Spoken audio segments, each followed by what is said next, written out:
Autolite and its 98,000 dealers bring you Mr. Jack Benny in tonight's presentation of Suspense.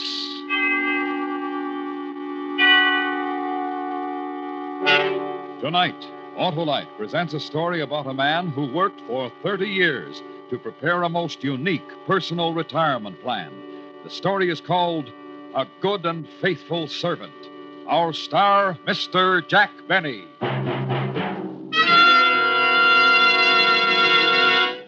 Hello there, Harlow. Well, the legislative luminary. How are you, Senator? My car is giving me trouble, Harlow. Your car? What's wrong with it, Senator? Well, it gets going slower than a loser leaving office. It rides rougher than a tax debate and uses more gas than a 3-day filibuster. Well, it may be spark plug trouble, Senator. Spark plugs should be checked every 3,000 to 4,000 miles. So see your nearest Autolite spark plug dealer. His exclusive Autolite plug check indicator will quickly show the exact condition of your spark plugs. If they're worn out or wrong for your style of driving, he'll recommend resistor or standard type, ignition-engineered Autolite spark plugs for smoother performance, quick starts, and gas savings. Sounds like a propitious proposal, Harlow. How do I find this Autolite spark plug dealer? I just phone Western Union by number and ask for Operator 25. She'll quickly tell you the name of your nearest Autolite spark plug dealer where you can get the finest spark plug service money can buy. And remember, from bumper to tail light, you're always right with Autolite. And now, with the performance of Mr. Jack Benny, Autolite presents transcribed A Good and Faithful Servant, hoping once again to keep you in suspense. I know you've been through a lot, Mr. Fenton, but if you could just try to recall anything else about the appearance of the two men. Lieutenant, couldn't this wait? Fenton has spent 14 horrible hours locked in a vault. And while I admire his spirit and pluck in bearing up as well as he has... I'm just trying to get something to go on, Mr. Waterman. Do you want your money back or don't you? The welfare of my employees comes first, Lieutenant. First, last, and always. And you're insured. Mr. Fenton. Don't answer if you don't feel up to it, Fenton. I don't mind, Mr. Waterman. I'm anxious to cooperate. Now, as near as I can remember... Be sure you get this, Florence. As near as I can remember... Of course, I had only a flash before they forced me into the vault. We understand, Mr. Fenton. I had the impression of one being tall, but not too tall, and the other one was shorter. But not too short. Exactly. And they were wearing masks, rubber masks. One had a Lionel Barrymore mask, and I think the other was Dick Tracy. It was quite a shock to see him. Aha. The Brinks gang, Lieutenant. The Brinks gang to a T. Maybe. Mr. Cartwright, would you come over here, please? Mr. Cartwright, is it the practice to keep large sums of cash on hand overnight at the store? Well, yes, the store does a tremendous cash business, Lieutenant. Tremendous. And yesterday was Dollar Day. Thank you. Mr. Cartwright, how did it happen that Fenton was alone in the cash room when the bandits entered? Did he customarily close the vault for the night? Well, not customarily, no. When I'm unavoidably called away from the store... Does this happen often? Well, Very seldom, Lieutenant. Very seldom. But it happened yesterday. And two men walked in, put you in the vault, and walked out with a big hunk of money. At precisely 5:56. Mr. Cartwright opened the vault this morning at 8:02. correct, Lieutenant. We won't know how much they got until I can make an audit. And if there's any question, Lieutenant, of corroborating Fenton's story, I need only to say that he's been with Waterman's for 30 years, a good and faithful servant. More exactly, Mr. Waterman, 29 years, 11 months, and 29 days. I was due to retire tomorrow before this unfortunate circumstance arose, and... Nonsense, Fenton. You'll retire tomorrow. And if there's any question, Lieutenant, of Fenton's character, his honesty, his devotion... Yeah, sure. You can go home, Mr. Fenton. Better get some rest. If you want to duck the reporters, go out this back way. Well, what do you think, Mr. Waterman? Entirely up to you, my boy, entirely. But in these days of doubt, of confusion, and dishonesty in high places, I believe your simple story of courage and devotion to duty will be an inspiration everywhere. Mr. Waterman, I am ready to face the press.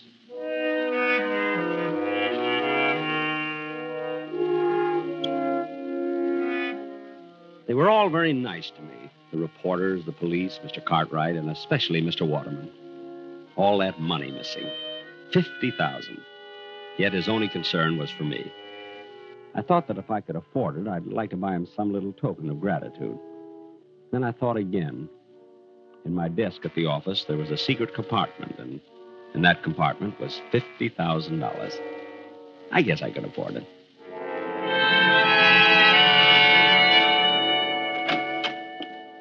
Yoo-hoo! Mother, I'm home. Good morning, Harold. I hope you haven't had breakfast. I've kept it hot for you. You're not going to ask me how it went, Mother? Oh, I heard over the radio. But I wish there'd been some way of doing it that it wouldn't have kept you out all night. Oh, I wasn't out all night, Mother. I was in a vault. I know you were, Harold. And if you keep on, you're going to end up with that same sinus strip your father used to have. Oh, Mother, it was a perfectly dry, warm... Oh, never mind. Eat your cereal, Harold. You'll feel better. Mr. Waterman told me to take the day off, Mother. I'm not going in until tomorrow. That was certainly big of him, after all you've done for them. How much did you get? $50,000. It's in my desk at the office, in the drawer with the false bottom. In your desk? Will it be safe there, Harold? Well, no one will be looking for it. Harold, you don't think you'll have any trouble getting the money out of your desk? I think things will work out all right. See, according to my plan, Harold, you see, I told you from the beginning you weren't strong enough for this type of thing.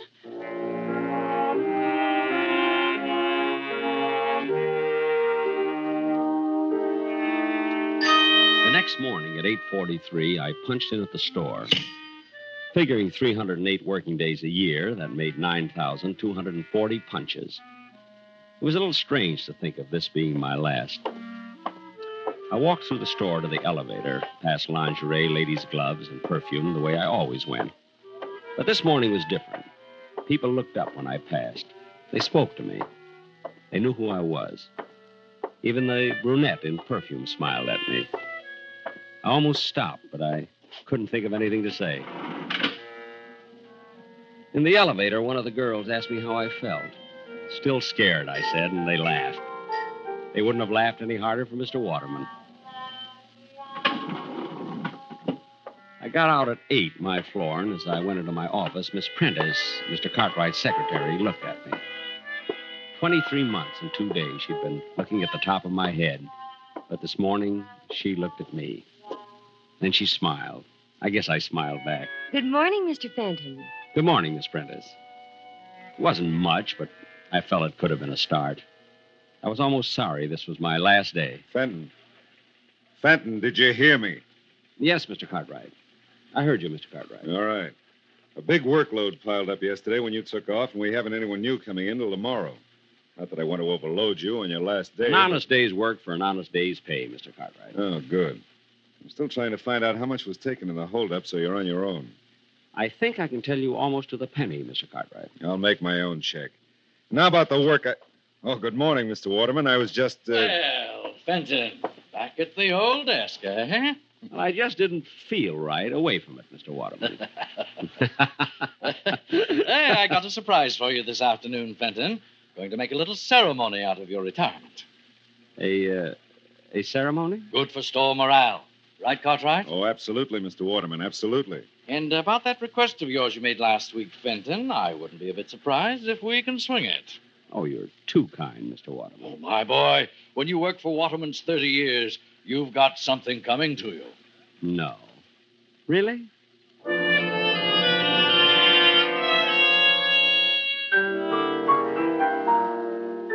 I ate my usual lunch that day, the Thursday Blue Plate Special at Elmo's Grotto. 70 cents plus the usual 10% tip. 7 cents. With the usual 20 minutes left in my lunch hour, I headed for the park with a nickel bag of peanuts. The squirrels were going to miss me.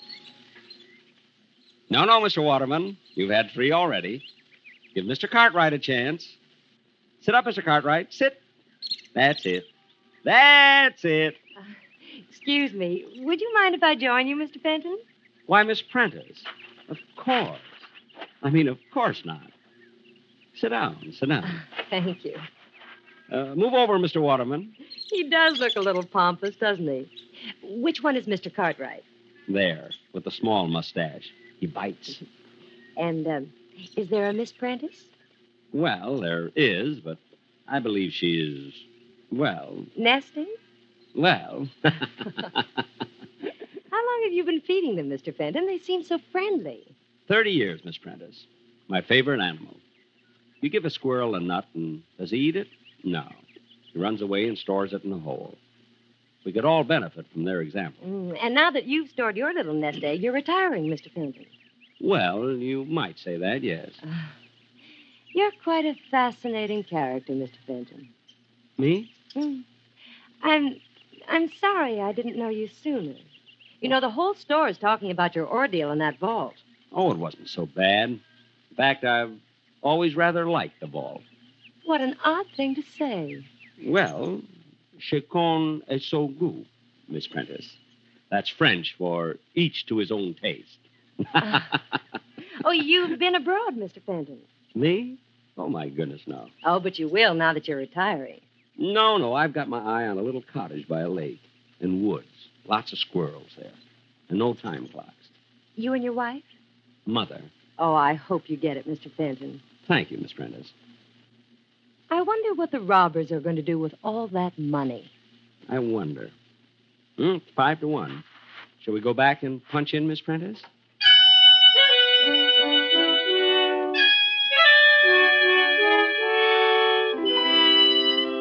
She let me walk all the way back to the store with her. And in the elevator, Mr. Bixler, Sporting Goods, winked at me. Funny, for 10 years I'd had the feeling Mr. Bixler didn't like me.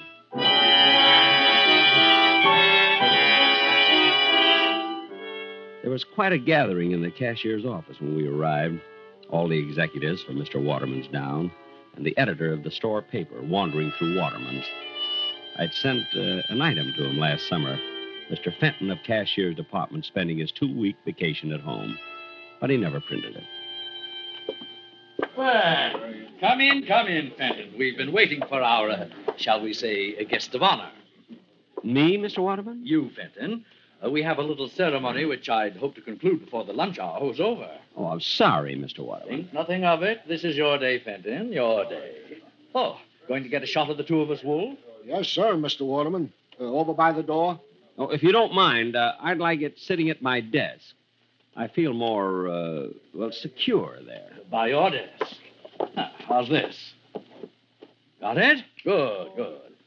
And now, Fenton, we all say farewell to a good and faithful servant, one who has given 30 years of his life as a contribution, however small, to making Waterman's the great institution it is today. Well done, Harold Fenton. Thank you. A modest man, but conscientious. His regular comings and goings passed almost unknown to many until his ordeal of 2 days ago. Locked all night in the vault by brutal and rapacious thieves. A night in which, in his own words, he relived each and every day of his 30-year service to Waterman's. Oh, greater devotion hath no man. Oh, it was nothing, really. And now, his labor's done, his burden borne, Fenton will live out the rest of his days in ease and comfort, because he has arrived at the retirement age of the Waterman pension plan, by which he will receive... $31.68 a month. $31.68 a month for as long as he lives. Thank you. And now, a little surprise for Harold Fenton. A week ago, in a letter to me, our good and faithful servant asked that on his retirement he be given permission to purchase for his home his old desk. Actually, Mr. Waterman, I don't know what I'd do without it. Oh, frankly, I put in a lot of thought on this simple request. I weighed the factors in my mind. On the one hand was Fenton's 30-year service. On the other... Mr. Waterman. On the other, he was already receiving his pension of, his pension. However... Please, Mr. Waterman. However, Fenton, my boy, I decided to go you one better. One better? Not a new desk. Nothing so unsentimental. Fenton, instead of allowing you to purchase the desk, I'm giving it to you. Phew. All right, boys, right in here. Take the desk wherever Fenton here wants it. And now, back to work, everybody. Month-end clearance today. Whoops. Easy, men. Don't drop it. Easy. Fenton, my boy, in the years ahead, when you're seated at your old desk, think of us, won't you? I certainly will, Mr. Waterman. I certainly will.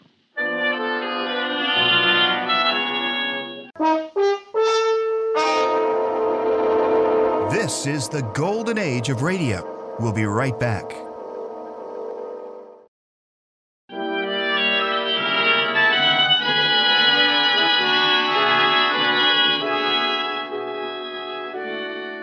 Autolite is bringing you Mr. Jack Benny in A Good and Faithful Servant. Tonight's presentation in radio's outstanding theater of thrills, Suspense.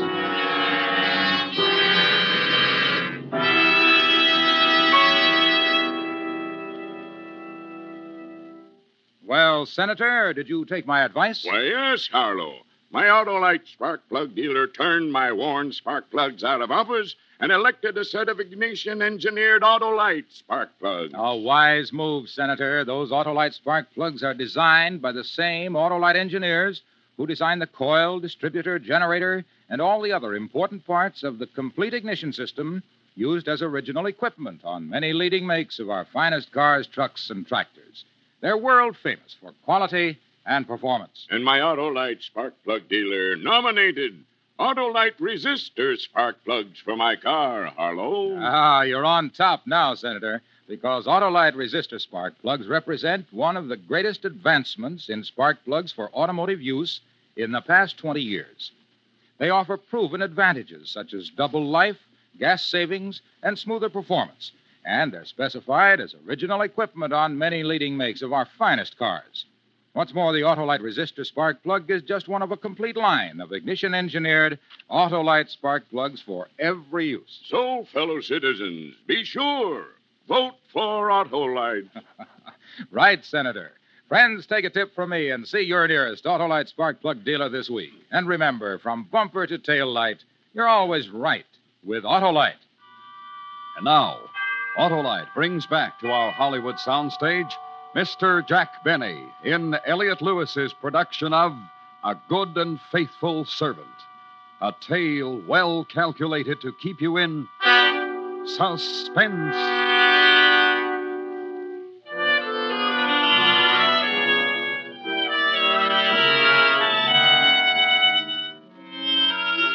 Retirement agreed with me. A walk to the park to see my friends when I felt like it. A leisurely lunch at Elmo's Grotto when I felt like it. And when the need arose, a little gardening. Mother and I were very happy. You've done enough for one morning, Harold. Your back will go out again. All through, Mother. Just cleaning off the spade. What were you planting this morning, Harold? Mother, if anything should happen to me, knock wood. Knock wood. Right in between the beets and the radishes, there's a very rich patch of dirt. Son, aren't we going to get our little cottage by the lake? I have to go in town today, Mother. I might just inquire around. Oh, good. You know, Mr. Waterman is really a very sweet man. The Waterman pension plan. I just wish I could tell him how happy it's made me.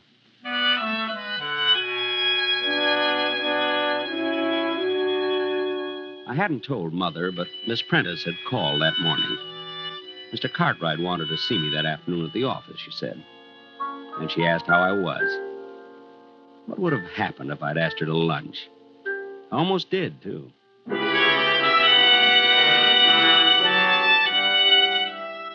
In the cashier's office at the store, Miss Prentice smiled when she saw me, and I smiled back. In fact, we struck up quite a conversation. Oh, Mr. Fenton, how are you? Fine. Just fine, Miss Prentice. Retirement agree with you? Yes, indeed. Fine. You notice we haven't filled your old job. No? Oh, yes, indeed. Haven't been able to find another man of your type.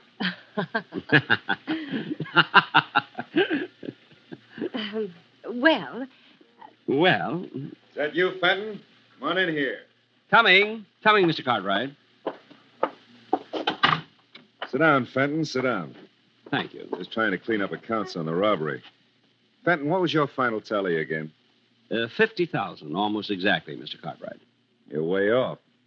That doesn't check with my audit at all. I'm quite sure of my figures. Well, then you're wrong, that's all. My check shows they got away with 82,000.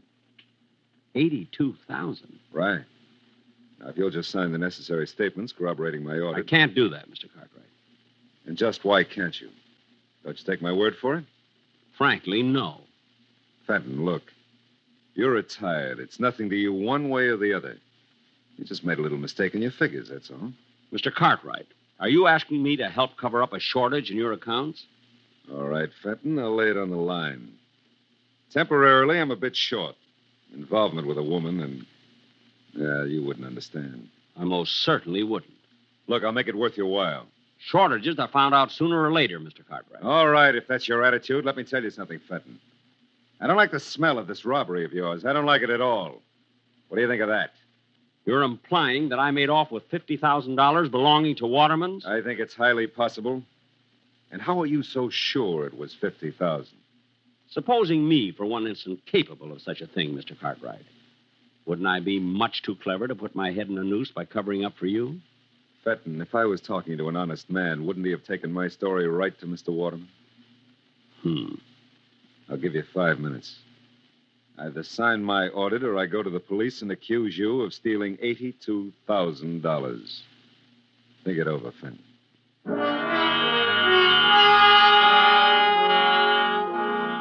No question about it, Mr. Cartwright's dishonesty might be a bit awkward for me. My instinct about the man had been thoroughly sound. I had disliked him for 16 years. Well, there was only one safe way out of it. Well? Mr. Cartwright, if you need money... Yes? Why don't you rob the vault? Actually, it isn't hard at all. Well, how do I get away with the money? I'm sorry, I never reveal professional secrets. Well, then you'll have to help me, Fenton. Lock me in the vault and you get away with the money. Me? Sure. Then we're both in the clear for good. Help me out, Fenton. You mean I'm going to clear out the vault a second time? You'll never regret it. Regret it? The fact is, I'd rather enjoy it.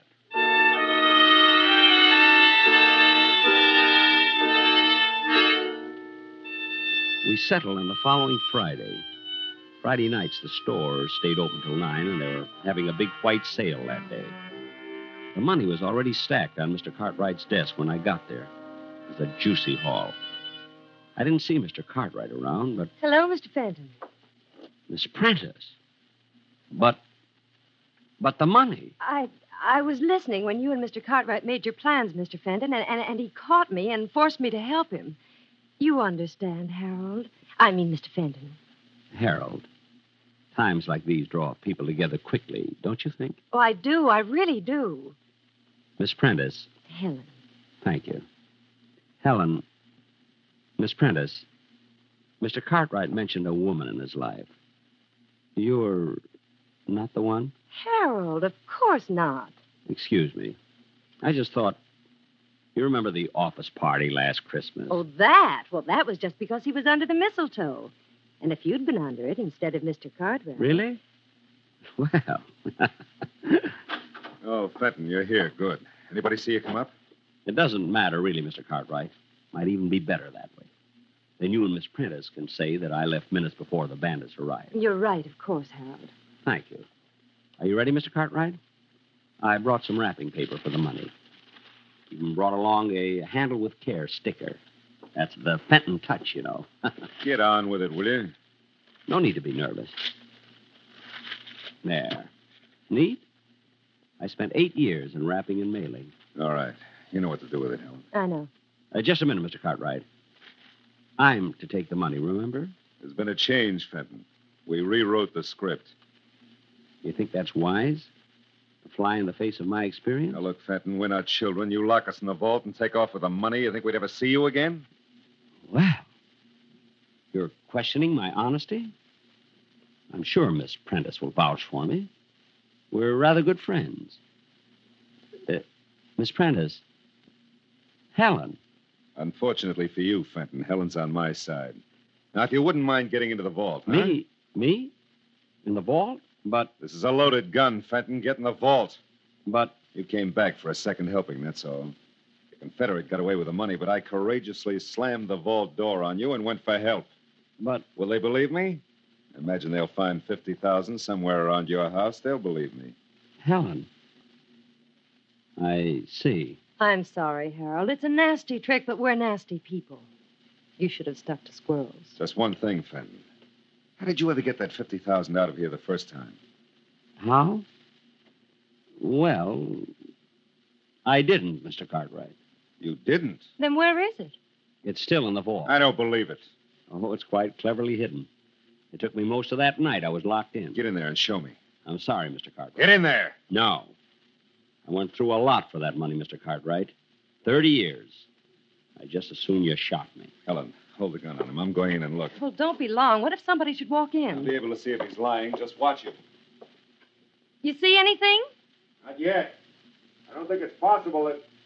Open the door so I can get some more light. Must be true. Crime changes people. I had never lied, yet I lied to Cartwright. I never used violence, yet I got behind Helen and... Hey! I guess I'll go home. Mother will be wondering what's happened to me.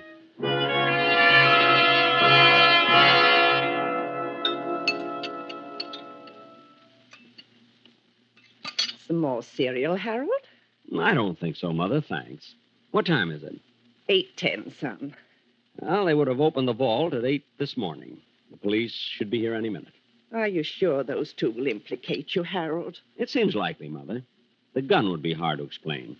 And I think Miss Prentice will turn on Mr. Cartwright after a night in the vault. Yes, she's just the type. I'm sorry, Mother. I guess I just don't know much about women. It's all right, son. You think they'll be hard on you? Not very. I haven't spent any of the money. The insurance companies always look kindly on such cases. There they are. Harold, how long? 2 years, Mother. Maybe less. Maybe even 1. It's still a long time. A long time. After 30 years in Waterman's? Hardly. I'll get the door.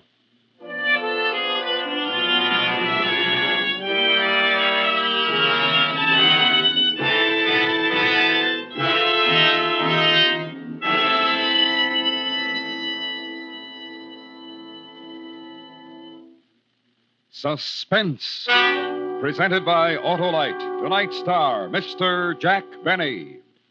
This is Harlow Wilcox speaking for Autolite, world's largest independent manufacturer of automotive electrical equipment. Autolite is proud to serve the greatest names in the industry. They are members of the Autolite family, as are the 98,000 Autolite distributors and dealers in the United States and thousands more in Canada and throughout the world. Our family also includes the nearly 30,000 men and women in 28 great Autolite plants from coast to coast and in still other Autolite plants in many foreign countries, as well as the 18,000 people who have invested a portion of their savings in Autolite.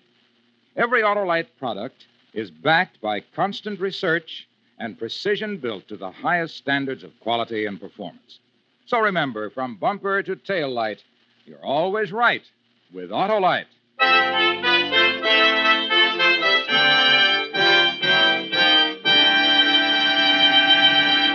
Next week, a story of revenge.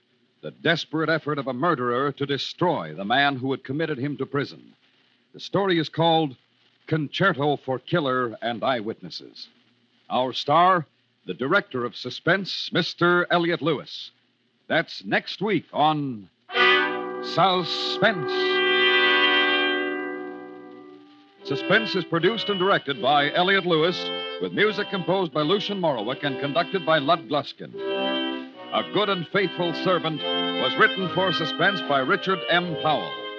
Portions of this program were transcribed. In tonight's cast, Norma Varden was heard as Mrs. Fenton, Doris Singleton as Helen, Gerald Moore as Mr. Cartwright, Joseph Kearns as Mr. Waterman, Hy Averback as Lieutenant Miller, and Charles Calvert as Mr. Wolfe. For the location of your nearest Autolite spark plug or Autolite battery dealer, or your nearest authorized Autolite service station, phone Western Union by number and ask for operator 25. Switch to Autolite. Good night. This is the CBS Radio Network.